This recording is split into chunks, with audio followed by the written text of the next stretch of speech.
আমার যেন নিঃশ্বাস আটকে আসছিল। মনে হচ্ছিল চারপাশের পুরো ক্যাফেটা আমার চোখের সামনে বনবন করে ঘুরছে।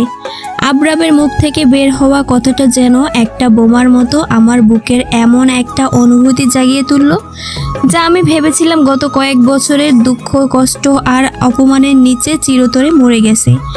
আমি চোখ বড় করে তার দিকে তাকিয়ে রইলাম। নিজের কানকে যেন বিশ্বাসই হচ্ছিল না। কাপা গলায় বললাম, মানে কি আবরার? আমি ঠিক বুঝতে পারছি না। অচেনা কেউ হবে না বলতে তুমি কি বোঝাতে চাইছো? আবরার একটা দীর্ঘশ্বাস ফেললো। আমার চোখের দিকে এক বুক মমতা আর পুরনো এক অধিকার বোধের দৃষ্টি নিয়ে তাকালো। খুব শান্ত কিন্তু আত্মবিশ্বাসী গলায় বলল, মানে হলো রুকাইয়া, আমি তোমাকে কোনোদিনও ভুলিনি। ভার্সিটির দিনগুলোতে আমি তোমাকে এমন একজন মানুষ হিসেবে দেখতাম যাকে যে কোনো ছেলে জীবনসঙ্গী হিসেবে পেতে চাইবে। তোমার স্নিগ্ধতা, তোমার ব্যক্তিত্ব সব কিছুই আমাকে টানতো। কিন্তু তখন আমি কেবল জীবনের পথে হাঁটতে শুরু করেছিলাম। না ছিল ভালো চাকরি, না ছিল ভবিষ্যৎ। আমি জানতাম তখন বিয়ের প্রস্তাব দিলে তুমি বা তোমার পরিবার কেউই রাজি হতো না। তাই পড়াশোনা শেষ করে ক্যারিয়ার গড়তে দেশের বাইরে চলে গেলাম। কিন্তু তোমার মুখটা আমার মন থেকে কখনো মুছে যায়নি। এরপর যখন শুনলাম তোমার বিয়ে হয়ে গেছে, তখন নিজেকে প্রবোধ দিলাম হয়তো অন্য কারোর সাথেই তোমার কপালে সুখ লেখা আছে। কিন্তু আজ যখন তোমাকে আমার সামনে বসে থাকতে দেখেছি, এমন একটা মানুষের দ্বারা তুমি এতটা অপমানিত আর অবহেলিত, যে বিয়ের মতো পবিত্র সম্পর্ককে একটা ছেলে খেলা মনে করে, তুমি কি ভাবছো তোমাকে আবার ওই নরকে ফিরে যেতে দেব? আমার চোখ দিয়ে অজান্তেই জল গড়িয়ে পড়ল। তার কথাগুলো 1.5 বছরের জমে থাকা অপমান আর কষ্টের ওপর যেন শীতল প্রবলের মতো কাজ করছিল।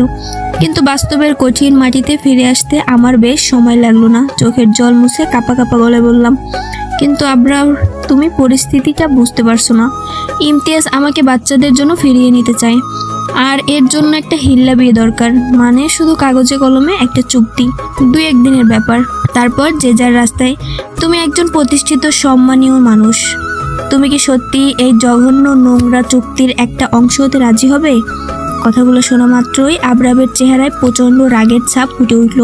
সে টেবিলের ওপর হাত রেখে বেশ শক্ত গলায় বলল, কাগজের চুক্তি আর হিল্লা বিয়ে মানে কি রুকাইয়া?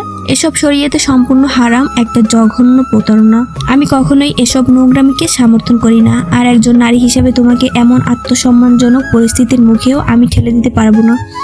আমি তোমাকে সত্যিকারের বিয়ের কথা বলছি, সমাজের সামনে আল্লাহকে সাক্ষী রেখে সম্পূর্ণ বৈধ আর মর্যাদাপূর্ণ একটা বিয়ে। আমি এটাকে আমাদের দুজনের এক হওয়ার একটা সুযোগ হিসেবে দেখেছি। আমরা বিয়ে করব, তুমি আমার সাথে আমার বাড়িতে গিয়ে উঠবে, আর আমরা দুজনে মিলে তোমার বাচ্চাদের বড় করব।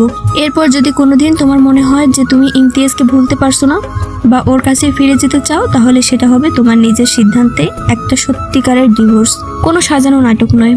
আমি যখন বাসায় ফিরলাম তখন আমার পা যেন মাটিতে পড়ছিল না।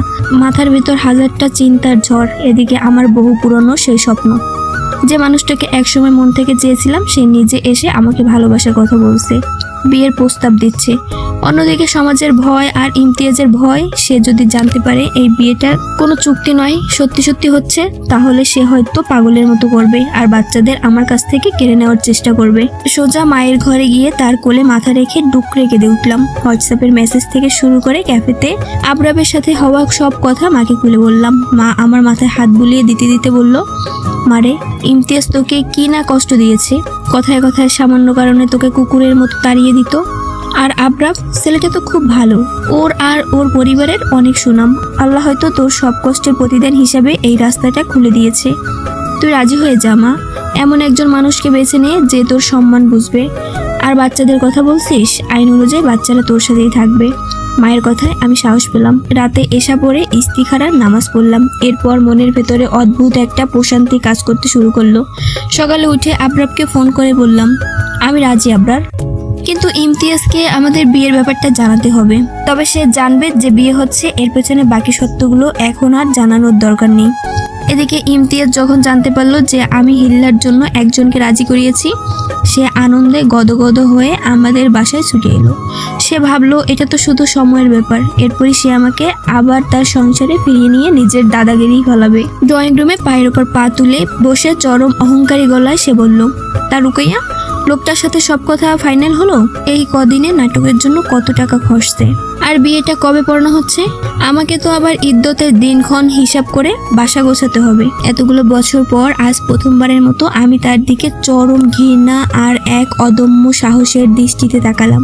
খুব শান্ত কিন্তু তীক্ষ্ণ গলায় বললাম, লোকটাকে 1 পয়সাও দিতে হবে না ইমতিয়াজ।